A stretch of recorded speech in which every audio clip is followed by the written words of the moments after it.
Hello and welcome. In this week's episode of FIA PureMotorsport, we're going full speed up the hill.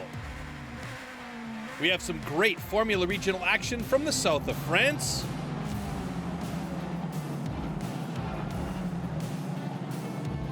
Tire guru Kees van de Grint reveals the secrets of good tires, and much, much more from the FIA world of motorsport.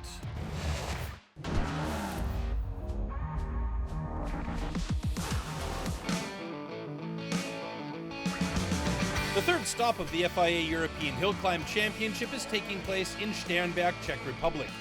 Ecce Homo is one of the most traditional mountain races in Europe. The track was used for the first time in 1905 and is 7,800 meters long and at least 7 meters wide. The cars competing achieve an average speed of between 150 and 175 kilometers an hour. So let's hop into the cockpit of a young Czech driver and local matador, Peter Trinka, to get a first impression of this beautiful racetrack.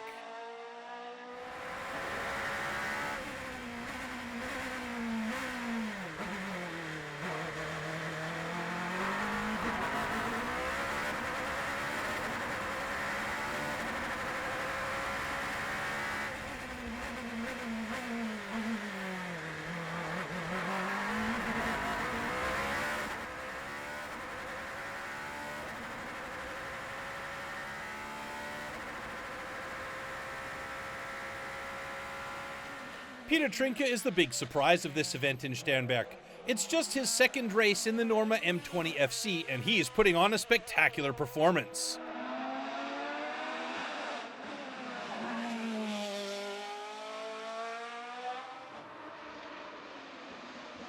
After two great races, he finishes third and secures his first podium of the new season.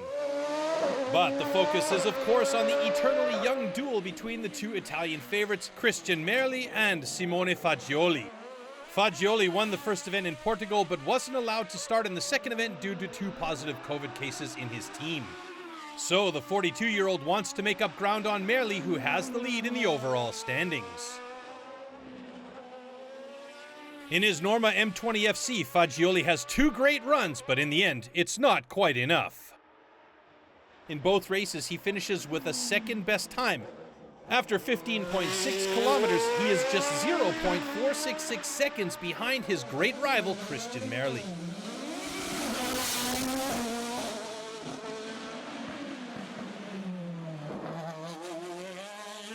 It was great payback for Merli, who was in second place in Portugal behind Fagioli by a small margin of just 32 thousandths of a second. This time, he had the better end for himself. After the first race, his lead was just 44 thousandths of a second, but in the second race, he pushes his Osella FA30 to the limits and beats his own course record from 2019 by 0.05 seconds. A great weekend for the 48-year-old driver who wins in Sternberg and extends his lead in the overall standings. With an average speed of 175 kilometers an hour, Christian Merli wins his second event, Simone Fagioli in second place with Peter Trinka in third.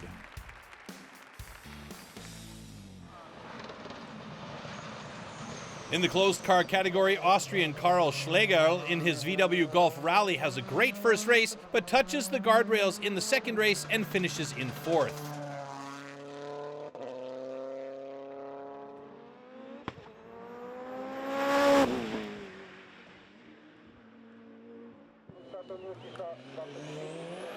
After two first places in the first two events, Swiss Ronnie Bracci would like to make it three in a row, but in his first appearance in Sternberg, he spins his Mitsubishi Lancer Evo 4 RS somewhere in the middle of the course and loses precious seconds.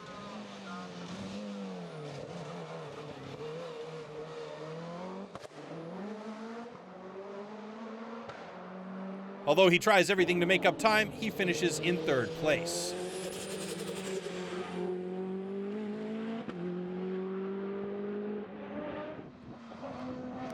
Polish driver Sebastian Dubaj exploits the mistakes of his competitors. In his Group 2 Mitsubishi Lancer Evo, he has 2 solid races and finishes in a surprisingly good second place. A big success for Dubaj in his first race of the new season. But no one in the closed car category is able to beat the Czech Dan Mikl in his Lotus Elise. On home soil, he's producing the fastest times in both races.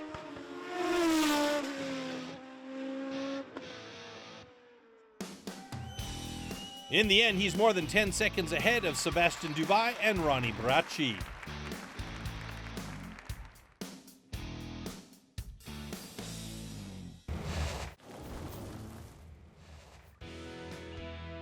"2021 marks the launch of the Formula Regional European Championship by Alpine, certified by FIA. An ambitious new project to form an official 4th rung on the road to F1 ladder, perfectly positioning itself after the F4 and before the F3. The idea was to create a defined and unique entry point for young talents coming from the national F4 categories around the world for a strongly participated, competitive, and professional series.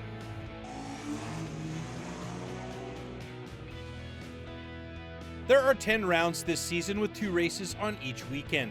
One on Saturday and one on Sunday. There's a 20-minute qualifying session and a 30-minute plus 1 lap race, which will take place each day.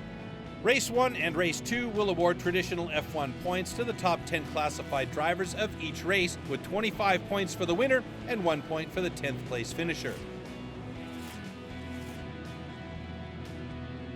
The Formula Regional European Championship is a one-make category consisting of up to 36 identical cars. The F318 is a single-seater made of carbon fiber. It's been designed following the technical and safety regulations of the 2018 FIA Formula 3, thus the latest standards do apply.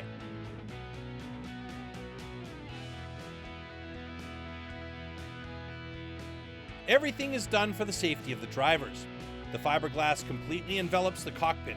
There are front and side anti-intrusion panels, front and rear crash boxes, and a steel roll hoop and halo. The typical steering wheel of a Formula car also incorporates the dashboard. The Formula Regional by Alpine machine features a 1.8-liter 4-cylinder Renault turbocharged engine, which delivers 270 horsepower at 6,000 RPM. Formula Regional by Alpine uses Pirelli tires in one specification.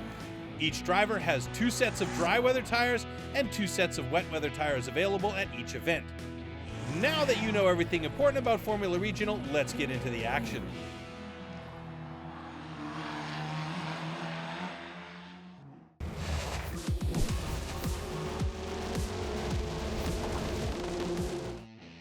The 4th race weekend in the Formula Regional European Championship, certified by FIA, takes place at the famous Paul Ricard racetrack in southern France.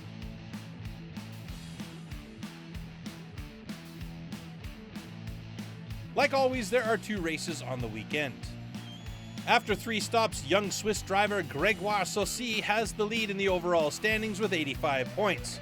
Paul Aron is in second place, just 13 points behind. Rookie Isaac Hadjar is third overall with 70 points. After a very good qualifying, the overall leader Grégoire Saucy is again in pole position for the first race. Next to him in the first row stands Frenchman Hadrien David. All in all, there are 35 cars on the grid at Paul Ricard. At the start, Saucy in the white and black car is extremely quick, so David loses a few meters immediately, and in no way can he attack the Swiss driver. Behind, Russian driver Mikhail Belov in his black car is also fast, as is Italian Gabriele Mini. But positions do not change. Saucy is leading the field into the first few turns.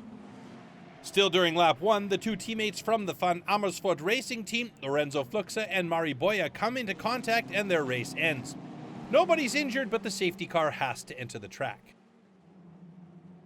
The launched restart does not see any change in the first positions, as Saucy is extremely concentrated and makes no mistakes.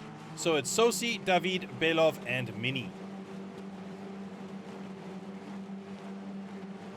The great duels happen in the middle of the field. Paul Aron in his red and white Prima Power Team car tries to overtake the blue car of Andrea Rosso, but the Italian defends his position. Aron cuts the turn and has to get back in line behind Rosso.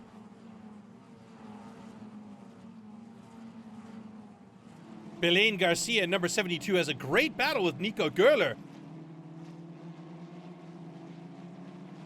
She attacks him but goes wide in a curve and hits the floppy's position after the curve, totally destroying the front wing of her car.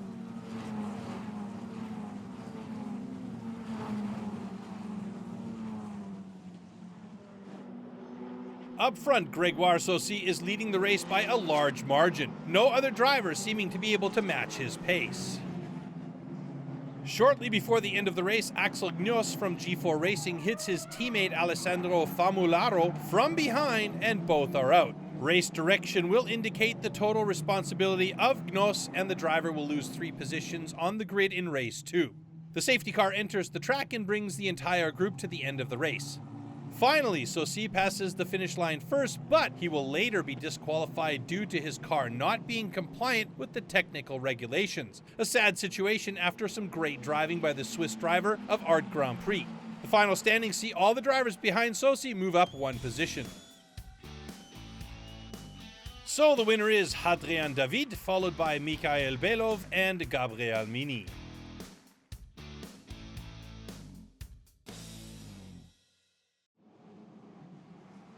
Race 2, Grégoire Saucy is again in the pole position. In the second row are the 2 fastest rookies, Gabriel Mini and Isaac Hadjar. At the start, Saucy is not perfect, while Mini has an amazing surge and is quickly side by side with his teammate, but doesn't quite manage to overtake. Behind, Hadjar has a slow start, so Belov in the black car and Alatalo in the red car manage to pass and take over the 3rd and 4th positions respectively, while the French driver of our Ace GP ends up in 5th.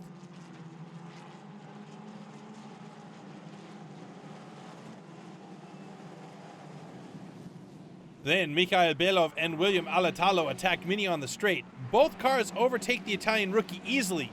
Mini has problems with his car and will later retire.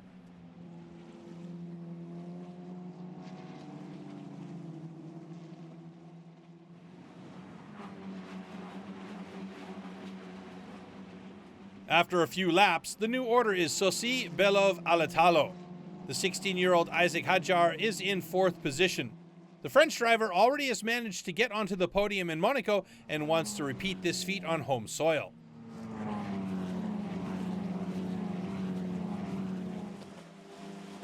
So the focus in the next round is on the battle for 3rd place. Hadjar is continuously attacking Alatalo, but the Finn in the red Arden Motorsports car is defending his position well.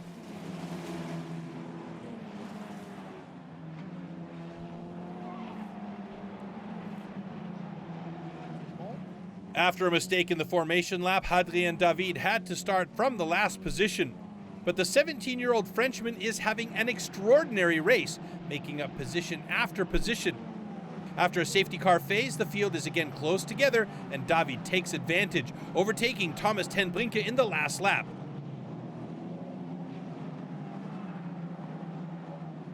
He really manages to finish in the points. Saucy wins with practically no one able to really compete with him and demonstrates that the issue with his car in race 1 and consequent disqualification had nothing to do with his great performance. Russian driver Mikhail Belov finishes 2nd and Finn William Alatalo on a well-earned 3rd place.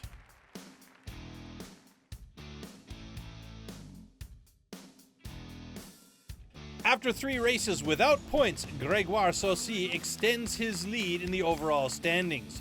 Zane Maloney from Barbados is already 23 points behind him, rookie Isaac Hadjar in a great 3rd place.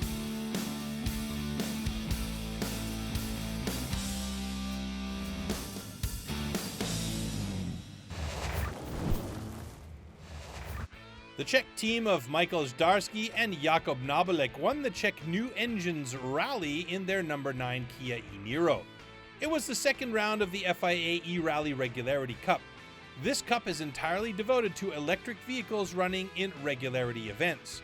The cars are normal road production vehicles with an electric drivetrain. The final results are the combination of the regularity results, meaning the ability to follow specific time targets in fixed distance stages, and the energy consumption, meaning the ability to consume less energy with their vehicles during the entire event. Dutch driver Delano van 't Hoff was dominating the first round of the F4 Spanish Championship on the circuit Spa-Francorchamps in Belgium. The 16-year-old driver for EP Motorsport won the first two races and finished second in race 3. Only Danish EP Motorsport driver George Kelstrup could prevent the Dutch hat-trick. It was the first win for the rookie driver in motor racing and a great start into a new F4 Spanish Championship season.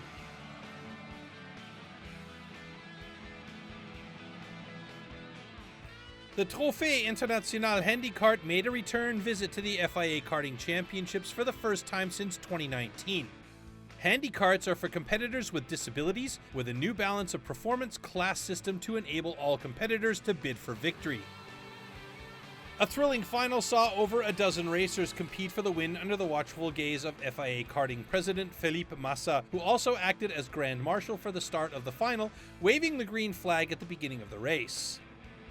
Morgan Lavaux would clinch victory ahead of Michael Wascher and Alain Nicole. Three drivers from different classes had crossed the line in the first three places. It was a historic moment and the beginning of an incredible new legacy for disabled drivers in the world of karting.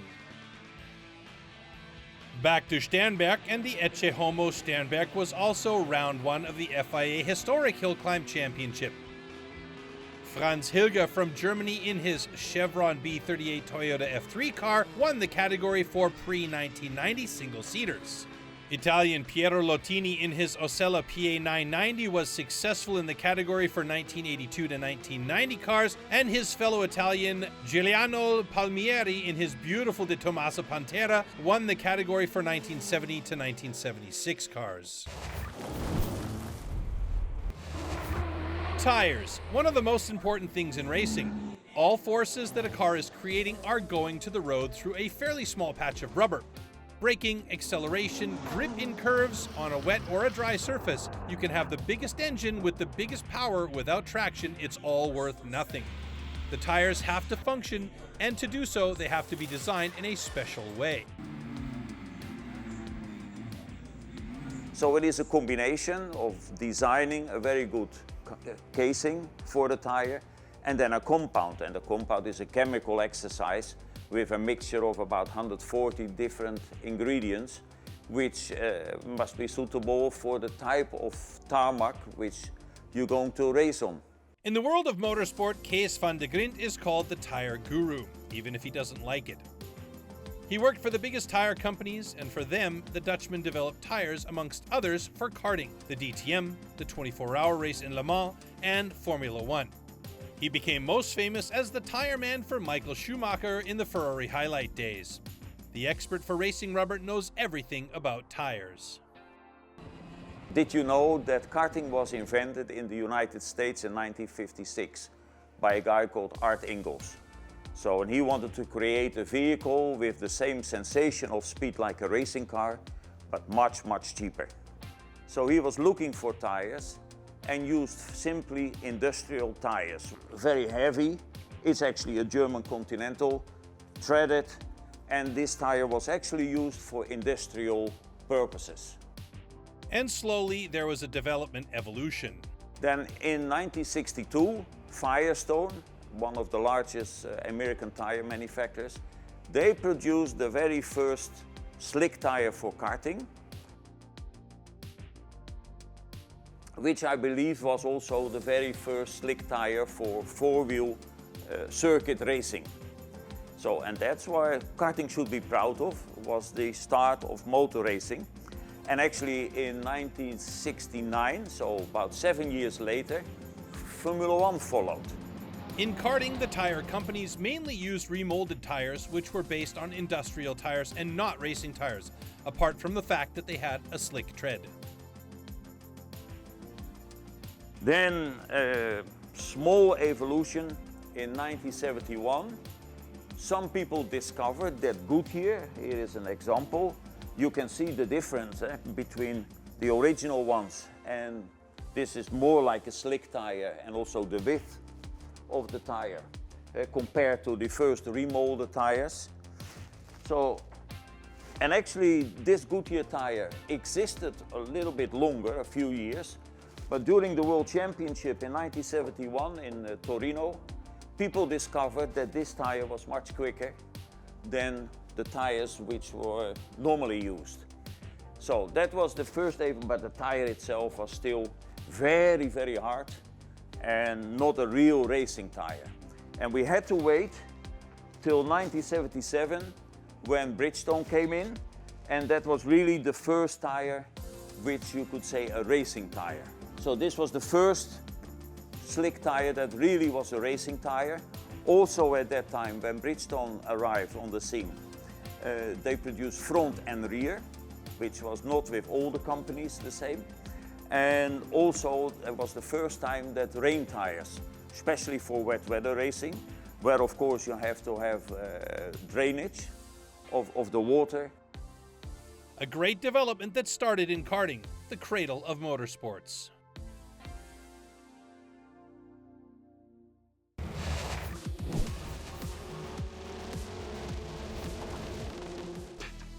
The international circuit of Aulnay-les-Bois is known for its technical characteristics and its pitch, a great challenge for all drivers. In the final of OK Junior, Freddie Slater takes advantage of his pole position to head into turn 1 in the lead from Kirill Kutskov. But the tight nature of the circuit catches several drivers in the opening lap by surprise.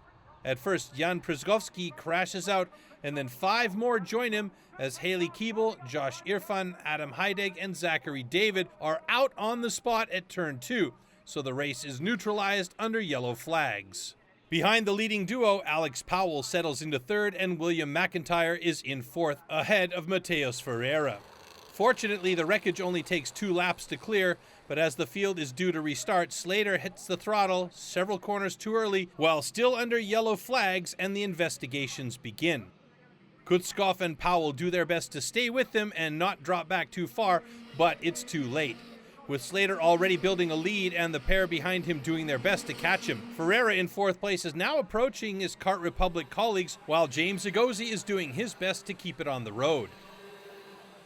But Powell, number 210, is in a difficult position, unable to catch Kutskov and losing ground to Ferreira. After a few hot laps, the Brazilian has now caught the Jamaican up front, and Ferreira is in no mood to hesitate. His move for the 3rd position past Alex Powell is coming at the top of the crest into the left-hander, and now he's setting off after Kutskov.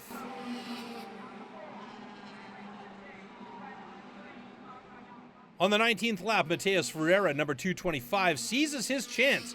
At the bottom hairpin bend on the back straight, he makes his bid for 2nd place and claims it.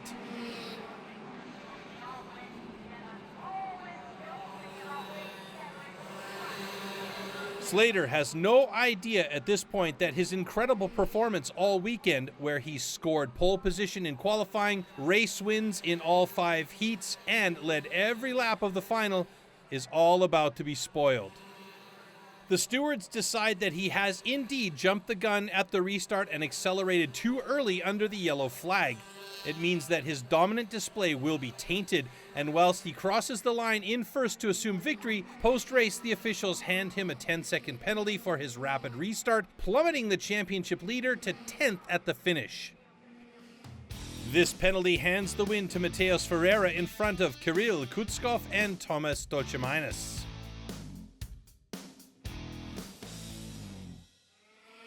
Kimi Antonelli set to work from the pole position in the OK final with a sweeping defensive move that keeps him in the lead, while Tuukka Taponen and Joey Turney end up being ejected from the pack mid-apex. Kamara is pushing Antonelli out front in a bid to extend his championship lead, while the race is heating up behind him. A rare mistake from Ugo Ugochukwu catches out the American, and he loses out to Martinius Stenshorn and Yannick de Brabenda, as he learns the hard way that mistakes at Aulnay-les-Bois are very costly. Arvid Lindblad, number 102, clearly likes that move at the top of the crest and sweeps ahead of Severiukin to move into 4th. Now he's after Gilter, but can he pass the local hero? The Frenchman is doing everything he can to keep Lindblad at bay, but with the speed the Englishman is unleashing, it's clear the overtake is fairly predictable. Out of the back straight, and it happens again, Lindblad showing that relentless pace. Same corner, same maneuver, same outcome. Now the podium is filled with drivers from the Kart Republic factory team. The reigning European champion Kimi Antonelli discards all the problems from Henk from 2 weeks ago to begin his renaissance and dominate in glorious fashion. The Italian is not only back in the title fight, but with raw speed and discipline he shows in France, it is obvious to his rivals just how quick he's going to be. Antonelli wins in Essay, Camara in second place, and Lindblad finishes in third.